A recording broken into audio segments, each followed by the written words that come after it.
1966 में डायना बर्मिन नाम की एक क्लिनिकल एंड डेवलपमेंट साइकोलॉजिस्ट ने पेरेंटिंग स्टाइल को 3 कैटेगरी में डिवाइड किया।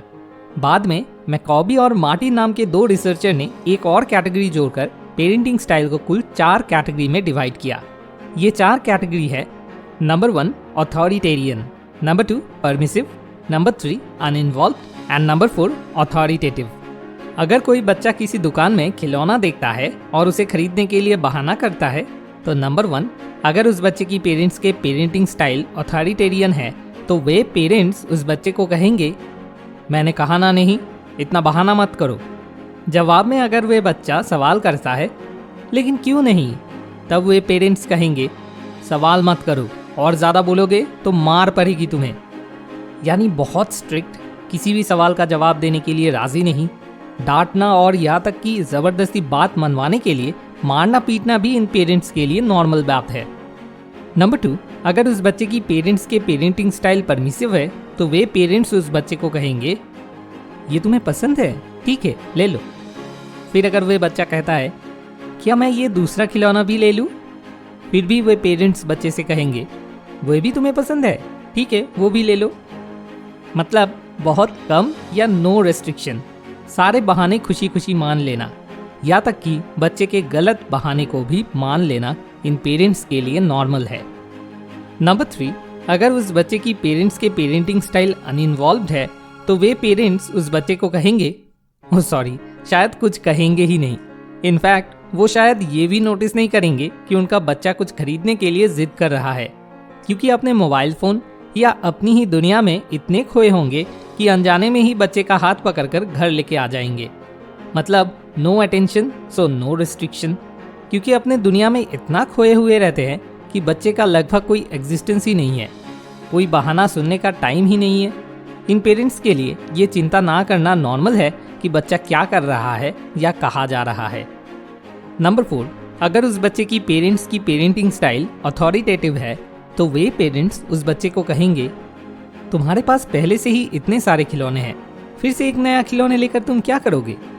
अगर बच्चा जवाब देता है, लेकिन मुझे ये खिलौना भी पसंद है, मुझे ये भी चाहिए, तब वे पेरेंट्स बच्चे से कहेंगे, तुम्हें तो दूसरे और भी बहुत सारे खिलौने पसंद होंगे, तो क्या तुम सभी खिलौने खरीदोगे। अब तुम्हारे पास जितने खिलौने हैं उन्हीं खिलौने के साथ खेलो, जब तुम्हारे खिलौने फिर से कम हो जाएंगे तब हम इसे खरीदेंगे। मतलब गलतियों को समझाकर सही अनुशासन, बच्चे के सभी सवालों का केयर के साथ जवाब देना और सही सवालों के जरिए बच्चे में सही और गलत का फर्क समझने की अकल बढ़ाने की कोशिश करना इन पेरेंट्स के लिए नॉर्मल है। बच्चों पर इन 4 तरह की पेरेंटिंग स्टाइल के इफेक्ट को स्टडी किया गया और पता चला कि नंबर 1, अथॉरिटेरियन पेरेंट्स के बच्चे बड़े होने पर भी अपने लिए सही निर्णय नहीं ले पाते हैं। वे या तो किसी अथॉरिटी से डरते हैं या उसका डिसरेस्पेक्ट करते हैं। नतीजन ज़्यादातर मामलों में वे या तो डरपोक या फिर रेबल बन जाते हैं। नंबर 2, परमिसिव पेरेंट्स के बच्चे जब बड़े होकर सोसाइटी को फेस करते हैं जहां उनकी इच्छा के अनुसार कुछ भी नहीं होता है तो तब वे फ्रस्ट्रेटेड हो जाते हैं। नंबर 3, अनइन्वॉल्व पेरेंट्स के बच्चे बड़े होने के बाद सही और गलत के बीच फर्क ना कर पाने के कारण वे गलत लोगों के साथ भिड़ जाते हैं, बस थोड़ा सा अटेंशन मिल पाने के लिए।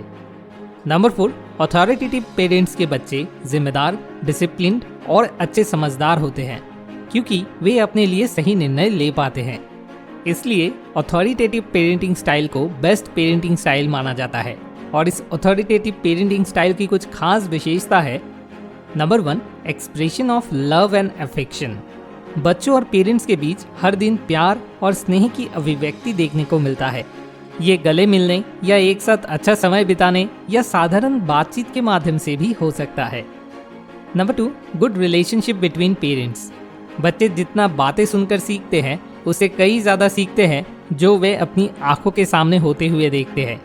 पेरेंट्स के बीच अच्छे रिश्ते और प्यार देखकर ही बच्चे अच्छे रिश्ते की अहमियत समझने लगते हैं। Number 3, teaching of responsibility. जब पेरेंट्स बच्चे पर भरोसा करते हैं और उसे किसी जिम्मेदारी को पूरा करना सिखाते हैं और उस जिम्मेदारी को पूरा करने के लिए बच्चे की प्रयासों की समालोचना या प्रशंसा किए बगैर उसे बेहतर बन पाने के लिए अनबायस्ड रहकर उसे गाइड करते हैं तो वे बच्चा जिम्मेदार बनना सीखता है। Number 4, effective communication.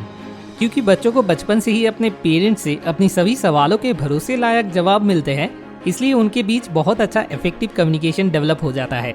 नतीजन किसी भी कॉम्प्लिकेटेड इश्यू में फंसने पर बच्चे दूसरे किसी चालबाज या बेईमान लोगों के चंगुल में पड़ने के बजाय पहले अपने पेरेंट्स से डिस्कस करने का सही निर्णय लेते हैं। इसलिए अगर आप भी चाहते हैं कि आपका बच्चा बड़ा होकर एक जिम्मेदार, डिसिप्लिन और समझदार इंसान बने, तो साइंटिफिक स्टडीज के अकॉर्डिंग आपको अथॉरिटेटिव पेरेंटिंग स्टाइल अपनाना चाहिए। हमेशा याद रखें, बच्चे बड़ों की बात नहीं सुनना चाहते, लेकिन वे हमेशा बड़ों की नकल करना चाहते हैं। तो आप एक इंसान के तौर पर कैसे हैं, इस बात पर काफ़ी हद तक ये निर्भर करता है कि आपका बच्चा कैसा इंसान बनेगा। Thanks for watching. More wisdom, more solution, better life.